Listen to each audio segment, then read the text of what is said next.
Checking my phone, I discovered 13 missed calls, all from my mother-in-law, Martha. Not again, I thought. As I pondered this, my phone vibrated once more. I answered, and Martha's voice, filled with anger, came through. "Excuse me, isn't the allowance for this month $3,000 due?" she demanded. "Excuse me," I retorted. "I'll send the allowance once this month's payment is deposited." Martha raged, completely disregarding my circumstances and only expressing her own desires. I had enough of her. Even in this situation, she didn't reflect on her words and actions. I felt I had no choice but to resort to my last option. I pulled myself together and bled out to my phone. "Your son has passed away, so I can no longer send the allowance. My name is Jennifer Smith, 32 years old. I'm a busy working woman at a major financial firm and also a housewife." I continued, "I got married about 2 years ago. I met my beloved husband Mark through our shared hobbies. He was kind to everyone, and I was attracted to his warm smile, quickly developing feelings for him. Apparently, he felt the same way, and after dating for a year, we immediately got engaged. We both believed that we wouldn't meet anyone better than each other. We were living together while dating, and without any major quarrels, we decided to marry. Everything went smoothly for us, but here's where a problem arose. Martha, my mother-in-law. My father-in-law had passed away a few years ago, and since Mark didn't have any siblings, his only family was Martha. The trouble started when I first visited her home to introduce myself before our wedding. "Nice to meet you, Martha," I said, trying to be polite. She clearly showed a displeased expression. "So, you're Mark's fan, huh?" she said. "Yes, my name is Jennifer Miller." "You're a rather plain girl. I wonder what Mark sees in you," she remarked. I couldn't tell if she was joking or seriously meant what she said. Having such words directed at me by the mother of my loved one, I was quite shocked. Seeing my state, Mark frowned at Martha. "Hey, Mom, what's with the sudden harsh words? How can you say such things to the person I chose?" Mark questioned. "No, Mark. I'm just trying to choose a suitable woman for you," she replied. "Choose? I'm the one who chose her. You have no right to meddle. Don't say it in such a cold way. I'm just telling the truth because I care about you. If you were really thinking of me, you'd simply support us. Why can't you understand such a simple thing?" The air turned heavy as an argument unfolded between mother and son right before my eyes. Given that this was my first meeting with Martha, I wasn't in a position to intervene. Although the atmosphere remained awkward, we ultimately managed to express our intent to marry. As we were leaving, Martha called out to Mark, sounding somewhat disgruntled. "Mark, can I have a word? You're going to keep that promise after you get married, right?" "What promise?" Mark inquired. "You know about the allowance or that?" "Yes, I'll be sure to take care of that. Can we not discuss it here, please?" Mark seemed uncomfortable, and the atmosphere between my husband and his mother was tense, thick with discomfort in the car on the way home. I approached Mark to address the lingering concern that had been bothering me. "Hey, Mark, about the conversation you had with your mom as we were leaving," I began. Mark sighed deeply and began to speak slowly. "Yeah, I should have told you about it, Jennifer. I heard something about an allowance after my dad passed away. I've been sending money to my mom every month." "How much?" I asked. $22,000. $2,000?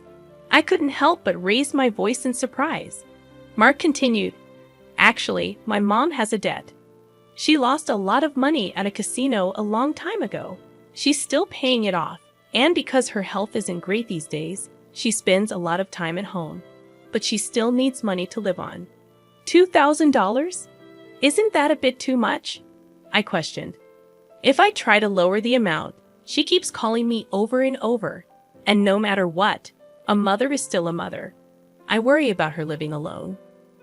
I understood that Mark was devoted to his mother. However, 2 months after our wedding, during my lunch break one day, I received a phone call from Martha.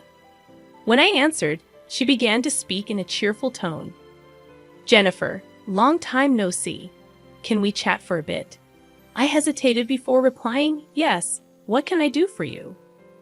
You could start sending me money, she said. I was so taken aback that I couldn't find the words to respond. However, Martha seemed excited to continue the conversation. You mentioned before that you're working for a financial company, right? That means you have a good salary, doesn't it? She inquired. Well, not exactly, I replied, avoiding eye contact. Are you lying to avoid giving me money? Martha's tone turned accusatory. That's not what I mean, I explained. But Martha, you're still receiving financial support from Mark, aren't you? In response to my question, Martha defiantly replied, so what? I stated what I felt. Martha, receiving $2,000 in monthly support is a big deal, and yet you're asking for more, really. Martha questioned, if you were to send me an additional $1,000, I could avoid burdening Mark. Confused, I asked, what do you mean by that? Martha elaborated, well, I have Mark as a guarantor for my debts. If I fail to make payments, the debt collectors will go after him. Do you understand? But aren't you using part of Mark's $2,000 to pay back the debt? I inquired. Martha admitted, I'm short. I haven't told Mark, but I have a significant amount of debt. From Martha's tone, it was apparent that this was a fact even her husband was unaware of. Having children in the future would increase our expenses. Additionally, taking over Martha's debt was not an easy task. If Martha's payments fell behind and the debt fell onto Mark, the interest would likely have accumulated significantly by that time. If I refused to send money, it would eventually become a problem for my husband as well.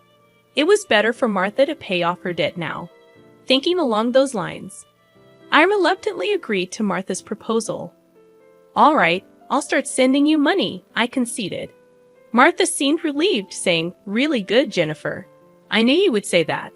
The total, with Mark's contribution, will be $3,000. But this means you can pay off your debt, right? Yes, of course. I should be able to pay it all off in about a year, Martha assured. I pressed, you promise, right? You'll make sure to pay off all your debts. Martha agreed, and I said, I get it. So I'll be expecting it from this month onwards. She ended the call abruptly. Physical exhaustion from work, combined with this emotional burden, only added to my stress. $1,000 a month was going to be rough, but it was also to prevent future problems for us.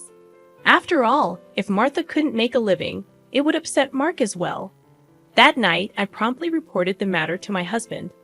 He listened attentively and said I didn't have to do this, but I had already given my word to Martha, and it was a decision made for our future well-being. Mark expressed his gratitude and understanding, even as he maintained a sorry expression throughout. Time flew by, and 2 years had passed since then. The financial aid we thought would end in a year was still ongoing, and even now, we were transferring $3,000 every month to Martha. What's more, about 2 months ago, Mark fell ill and has been unable to go to work. He's on sick leave, so he's receiving disability benefits, but it's a mere pittance compared to his previous salary. Last month, I managed to transfer $3,000 to Martha from my savings, but it would be very challenging if this situation continues.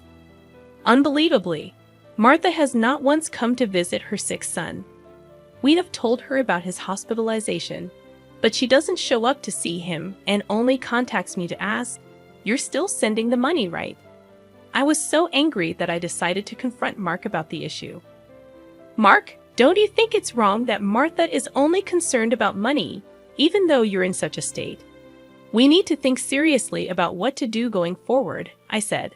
Mark agreed, saying, yeah, I've been thinking the same thing.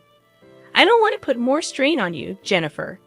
This month, too, she's been bombarding me with calls and messages, asking if we sent the money yet. Are you serious? How can she only think about money when her own son is sick? Mark showed his anger at his mother, his face slightly tense. Then, as if he had an idea, Mark exclaimed, "That's it," and wore a sly grin. What is it, Mark? I asked. Well, this is our last resort. I've come up with something good for my mom, Mark suggested. What Mark proposed was a plan I could never have imagined. Although it could be called inappropriate, it seemed to be the only way to make Martha understand. A few weeks later, Mark was discharged from the hospital. Martha didn't reply to any of our messages, so we didn't tell her about Mark's discharge in the last 2 weeks. Martha's relentless demands for money had reached a point of absurdity. It seemed pointless to continue sending funds to a mother who showed no concern for her son. While Mark and I were enjoying a cup of tea, my phone buzzed with a message. Upon checking, I found 13 missed calls from Martha. As I pondered this, my phone vibrated again, signaling another call from her. "Hello," I answered, turning on the speaker microphone so that Mark could hear. Martha started shouting immediately. "Listen, where's the $33,000 for this month?" "Excuse me, that's right. The money for this month hasn't been transferred yet," I replied. I began to explain Mark's situation, but she interrupted, showing no empathy. "I don't care if he's in the hospital or whatever. It's none of my business.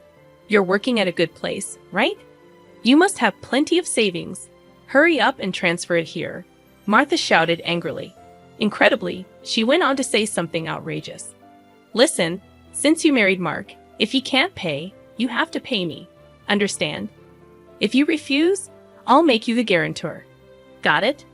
At that moment, something inside me snapped. She was openly displaying her desires without considering our situation at all. I had reached my breaking point. I firmly declare into my smartphone, "Mark has passed away. I can't send you any more money." At these words, Martha blurted out, baffled, "What?" Yes, this was the last resort that my husband suggested, to lie to Martha about Mark's death and observe her reaction. If she showed any sign of sadness, if she reflected on her behavior and apologized, we would continue to support her financially.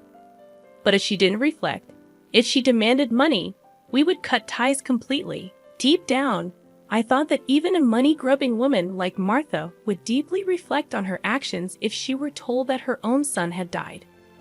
However, the very next moment, Martha burst into loud laughter. "Yay, what's so funny?" I asked. "Well, isn't it obvious? If Mark is dead, that means his inheritance will be distributed to me too. Excuse me, I've been looking into it since I heard that Mark was sick. Listen here, 2/3 of Mark's assets are yours, but 1/3 is mine." I was at a loss for words.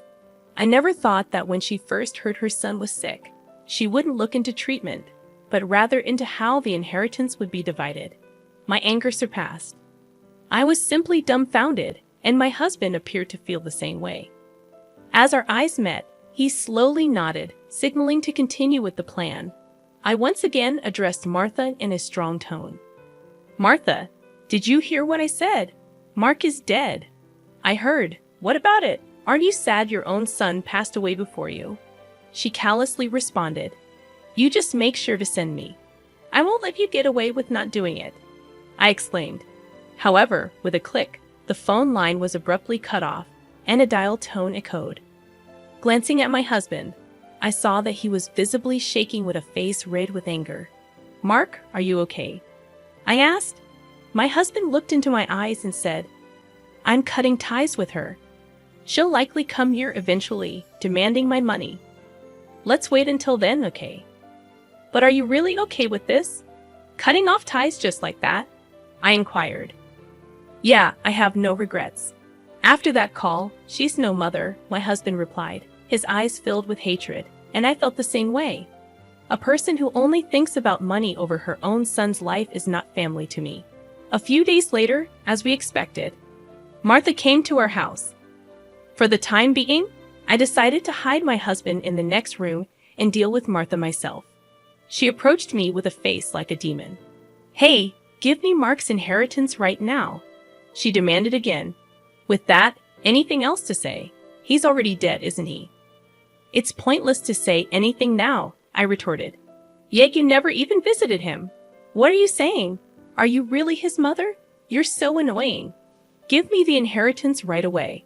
I don't mind getting a lawyer," Martha persisted. Speaking more would be a waste of time, I thought. Just as I thought that, my husband emerged from the next room. Seeing him, Martha let out a startled gasp, as if she had seen a ghost. Mama. Mark said, "YW dead? Long time no, Mom, sorry, but the news about my death was a lie," Mark explained. "A lie? How could you be so disrespectful?" Martha responded. "I wanted to confirm your true nature, Mom. I was curious about how you'd handle the allowance if your son died. But you turned out to be a gold digger, just as I suspected." "I got that perfectly," I added. "What? How dare you call your mother a gold digger?" Martha protested. "Silence. I'm cutting ties with a toxic parent like you," Mark shouted. Martha's mouth was agape at my husband's angry shouts. She could not come to terms with the fact that her own son was severing ties with her. "What? What does this mean, Mark?" she stammered.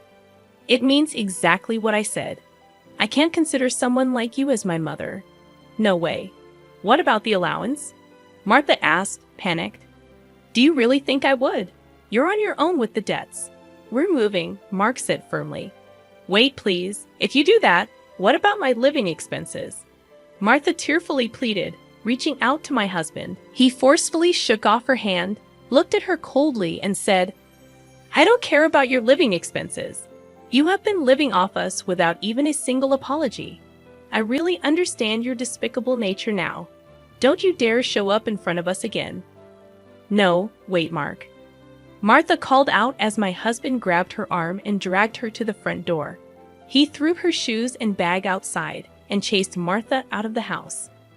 She made a fuss outside for a while but disappeared after a bit, perhaps unable to withstand the eyes of the neighbors. She tried contacting us multiple times, but we ignored all of her attempts. We set Martha's number to be automatically rejected, and we finished moving. Regarding the matter of co-signing for the debts, it became invalid since Martha had made Mark the co-signer without his consent, and therefore he was not responsible. Without the allowance from us, Martha seems to be leading a miserable life. It's only natural, as she had been using the allowance for her gambling habits instead of paying off her debts. She still has a mountain of debts and is chased by debt collectors every day. She can't gamble anymore and seems to be working from dawn to dusk. For the foreseeable future, it's unlikely that she will be able to pay off her debts completely. She will have to keep working until she is unable to move. This is entirely her own doing.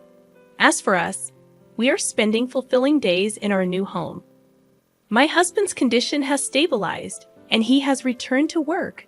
After some time, there's a new life growing in my belly. We're going to have an additional member in our family next year. From now on, we want to spend happy days as a family of 3.